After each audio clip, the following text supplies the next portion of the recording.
আজকে বাড়িতেই দোকানের মতন মিষ্টি দই বানাবো, একদম সুন্দর আর খুব সহজ উপায়ে। প্রথমে গ্যাসের চুলায় একটি প্যান বসিয়ে দিয়েছি, তার মধ্যে 2 চামচ পরিমাণ চিনি আর 1 চামচের মতো জল দিয়ে চিনিটার আমি একটি ক্যারামেল বানিয়ে নেব। চিনি দেওয়ার সাথে সাথে একদম নাড়াচাড়া করার দরকার নেই। চিনিটা যখন আস্তে আস্তে একটু গলে আসবে, তারপরে চিনিটাকে ভালো করে মিশিয়ে নেবে।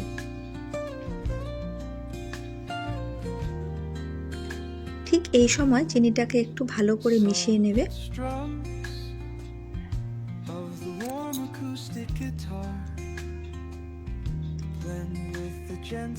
চিনি যখন লালচে হয়ে উঠবে, তখন এই চিনির মধ্যে অল্প অল্প করে দুধ অ্যাড করবে। আমি এখানে 500 গ্রাম মতন দুধ ব্যবহার করছি। দেখো, চিনি থেকে ঠিক এইরকম যখন কালার হবে, তখন অল্প অল্প করে দুধটা এর মধ্যে মিশিয়ে দেবে।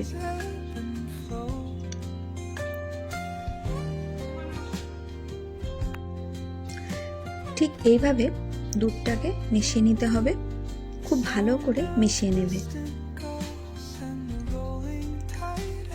তারপর দুধটাকে একটু ফুটিয়ে নিতে হবে।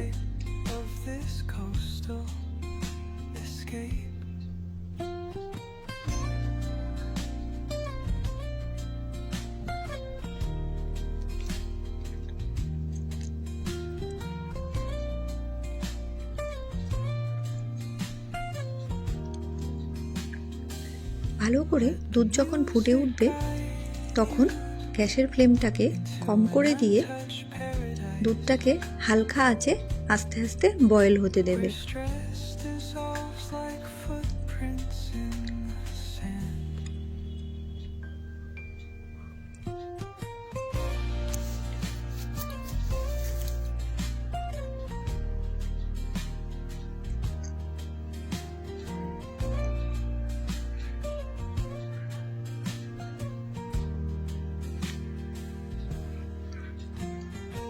মাঝে মাঝে দুধটাকে একটু নেড়ে দেবে, যাতে নিচ থেকে লেগে না যায়।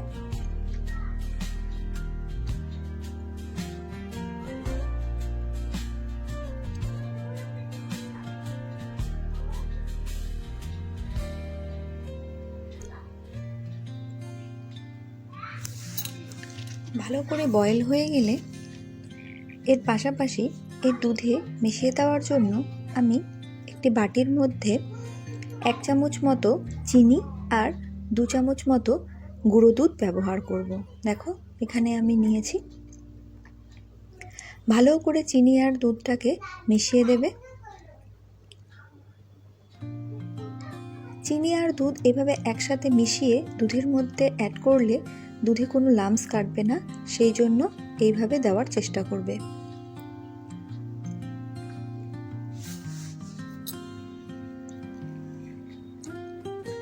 ভালো করে মিশিয়ে নিতে হবে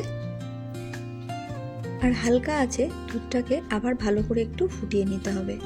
পাউডার দুধ দেওয়া হয়েছে, সেজন্য একটু তাড়াতাড়ি দুধটা ঘন হয়ে আসবে। এই সময় ভালো করে নেড়ে দিতে হবে, যাতে নিচের থেকে লেগে না যায়। এভাবে আস্তে আস্তে জাল করে করে দুধটাকে মোটামুটি ঘন করে নিয়ে আসতে হবে।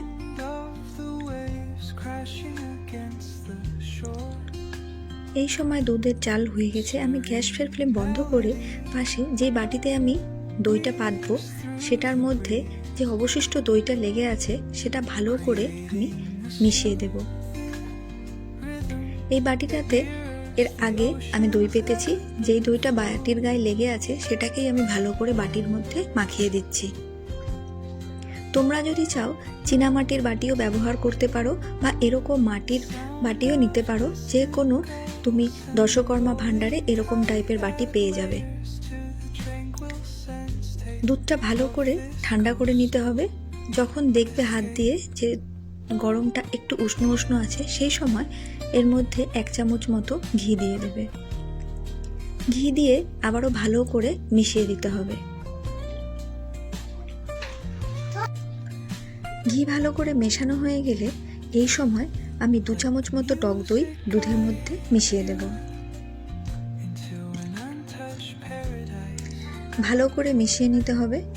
মিশিয়ে নিয়ে আমি বাটির মধ্যে দুধটা ঢেলে সেট করতে রেখে দেব। ঠিক এইভাবে দুধটা বাটির মধ্যে দিয়ে আমি সেট করতে দিচ্ছি।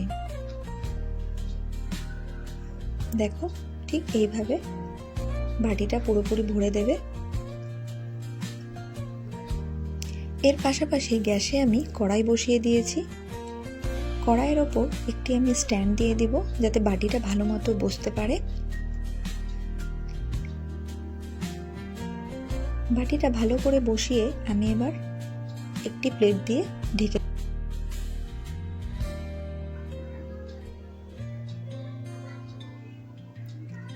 ঢাকা চাপা দিয়ে আধ ঘন্টা আমি লো ফ্লেমে হতে দেব।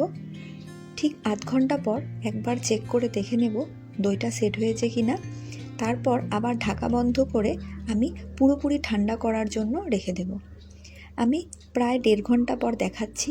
দেখো কত সুন্দর দইটা হয়ে গেছে। এবার আমি 2 ঘন্টার জন্য ফ্রিজে রেখে দেব যাতে দইটা আরও সুন্দর করে সেট হয়ে যায়। তোমরাও যখন এইভাবে বাড়িতে দই বানাবে ঠিক 2 ঘন্টার মতন ফ্রিজে রেখে দেবে। তারপর এই দইটা খাবে, খেতে কিন্তু খুবই ভালো লাগবে। দেখো দইটা কত সুন্দর হয়েছে, আমি কেটেও দেখিয়ে দিচ্ছি। একদম জল কাটেনি, খেতে কিন্তু খুবই ভালো হয়েছে। তোমরা বাড়িতে অবশ্যই একবার ট্রাই করো।